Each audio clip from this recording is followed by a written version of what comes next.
അവരുടെ എല്ലാം ഇരുകൂട്ടരുടെയും മുഖ്യ ശത്രു കോൺഗ്രസ് ആണ്.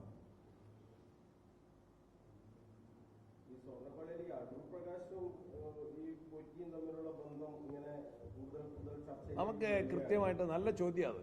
എന്താണ് ഒരു കേസിലെ ഗുരുതരമായ ഒരു കേസിലെ പ്രതിയായ വ്യക്തിയുമായിട്ട് ഒരു വ്യക്തി സംസാരിക്കുന്നോ, ഒരു രാഷ്ട്രീയ നേതാവോ ജനപ്രതിനിധിയോ സംസാരിക്കുന്നോ, അദ്ദേഹം ഒന്നിച്ച് ഫോട്ടോ എടുക്കുന്നോ, അതെങ്ങനെ കേസുമായി ബന്ധപ്പെടുത്തും? ഏതെങ്കിലും തരത്തിൽ ശബരിമലയിലെ സ്വർണ്ണക്കൊള്ളയ്ക്ക് പ്രതികളെ സഹായിക്കാൻ അടൂർ പ്രകാശിന് കഴിയുന്ന ഒരു പൊസിഷനിൽ ഉണ്ടായിരുന്നില്ല അക്കാലത്ത്. വളരെ വ്യക്തമല്ലേ? അദ്ദേഹത്തിന്റെ വിശദീകരണം തന്നെ വന്നിട്ടുണ്ട്. തന്റെ നിയോജക മണ്ഡലത്തിൽപ്പെട്ട ശബരിമല പോലുള്ള ഒരു വലിയ ആരാധനാ കേന്ദ്രത്തിൽ ഉന്നതമായ ഒരു ചുമതല വഹിക്കുന്ന ഒരാളുമായി പരിചയപ്പെടാനോ സൗഹൃദം ഉണ്ടാകാനോ അദ്ദേഹത്തെ ഒരു ഫോട്ടോയിൽ ഒന്നിച്ച് പ്രത്യക്ഷപ്പെടാനോ ഇടയായാൽ ഒന്നൊരു വലിയ തെറ്റല്ല. ഇവിടെ വിഷയം എന്താണ്? വിഷയത്തിൽ നിന്ന് മാർക്സിസ്റ്റ് പാർട്ടി എത്ര ശ്രമിച്ചാലും അവർക്ക് വിഷയത്തിൽ നിന്ന് ശ്രദ്ധ തിരിക്കാൻ കഴിയില്ല. അദ്ദേഹത്തിന് കേസുമായിട്ട് എന്താ ബന്ധം? ആരാ കേസ് അന്വേഷിക്കുന്നത്? കോടതിയുടെ നിർദ്ദേശപ്രകാരമാണെങ്കിലും പിണറായി വിജയൻ നിയന്ത്രിക്കുന്ന ആഭ്യന്തര വകുപ്പാണ് കേസ് അന്വേഷിക്കുന്നത്. അവരെന്തുകൊണ്ട് ചോദ്യം ചെയ്യുന്നില്ല? കടകംപള്ളിയെ ചോദ്യം ചെയ്തല്ലോ. ഒന്നുമില്ല, അത് വ്യക്തമാണ്.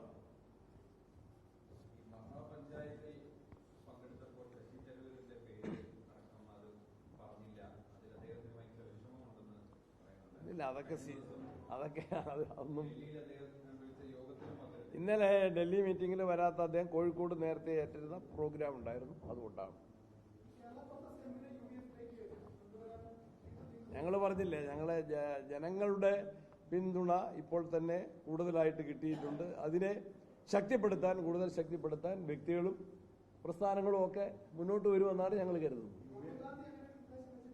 ഇല്ലില്ല, ഞങ്ങളുടെ രാഹുൽ ഗാന്ധി സംസാരിച്ചതൊന്നും ഞങ്ങൾ ഇവിടെ പരസ്യമായിട്ട് പറയേണ്ടതില്ല. അതൊക്കെ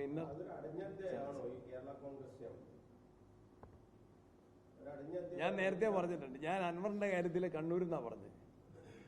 വാതിലാവുമ്പം that can be closed as well it can be open. വാതില് ആകുമ്പം അടയ്ക്കുകയും ചെയ്യാൻ തുറക്കുകയും ചെയ്യാൻ. മുട്ടുകൻ തുറക്കപ്പെടും. ആളെ നോക്കിയിട്ടാണല്ലോ ഇപ്പൊ അങ്ങനെ ഒരു സിസ്റ്റം ഉണ്ടല്ലോ.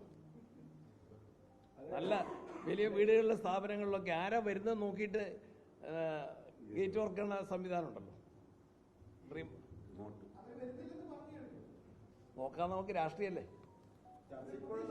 പിന്നെ നിങ്ങളെന്താ ചോദിക്കുന്ന കാര്യം? ഇല്ലില്ല, നിങ്ങളാരും ആരും പറഞ്ഞോ? ഞങ്ങളാരും പറഞ്ഞോ? ഞാനാണല്ലോ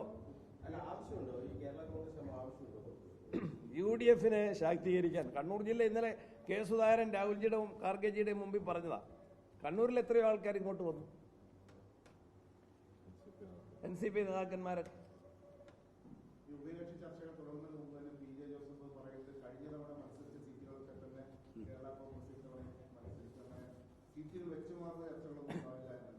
ഞാൻ എൻ്റെ ശ്രദ്ധയപ്പെട്ടിട്ടില്ല. അതൊക്കെ സൗഹൃദ സംഭാഷണത്തിലൂടെ UDF സീറ്റ് വിഭജനം പൂർത്തിയാക്കും. തീരുമാനമായിട്ടില്ല. ഹൈക്കമാൻഡ് തീരുമാനിക്കേണ്ട ആരൊക്കെ മത്സരിക്കണം. അവരുടെ ഇടയിലുള്ള അഭിപ്രായ വ്യത്യാസം വന്നല്ലോ. അഭിപ്രായ വ്യത്യാസം വ്യക്തമല്ലേ? ജനപ്രതിനിധികൾ ഉൾപ്പെടെ നേതാക്കന്മാരുൾപ്പെടെ കോൺഗ്രസിലേക്ക് വരുന്നുണ്ട്.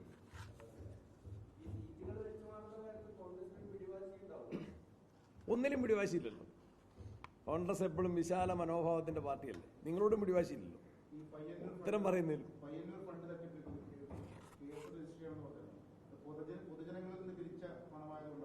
അതെ, അതിന്റെ രക്തസാക്ഷി കുടുംബസായ ഫണ്ടല്ലേ. അതിലെ ക്രമക്കേട് അദ്ദേഹത്തെ പോലെ കുഞ്ഞകൃഷ്ണനെ പോലത്തെ ഒരാള് വ്യക്തമാക്കുമ്പോൾ അത് കേവലം ചർച്ച ചെയ്തതാണെന്നുള്ള ജില്ലാ സെക്രട്ടറിയുടെ ഒരു വിശദീകരണം തൃപ്തികരമല്ല.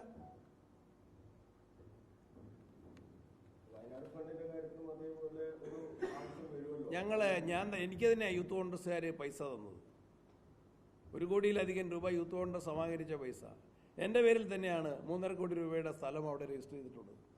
എൻ്റെ പേരിൽ എന്ന് പറഞ്ഞാൽ KPC പ്രസിഡന്റിൻ്റെ പേരിൽ. ഞങ്ങൾ പിരിച്ച പൈസയ്ക്ക് കണക്കുകൊണ്ട് അത് കൃത്യമായിട്ട് ചെലവഴിക്കുന്നുണ്ട്.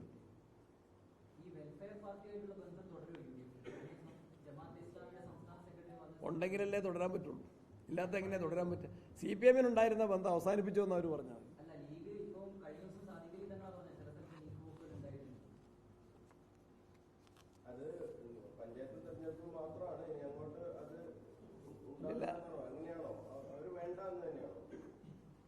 ഒരു ബന്ധം ഉണ്ടായിട്ടില്ല. ശരി, താങ്ക് യു ഓൾ.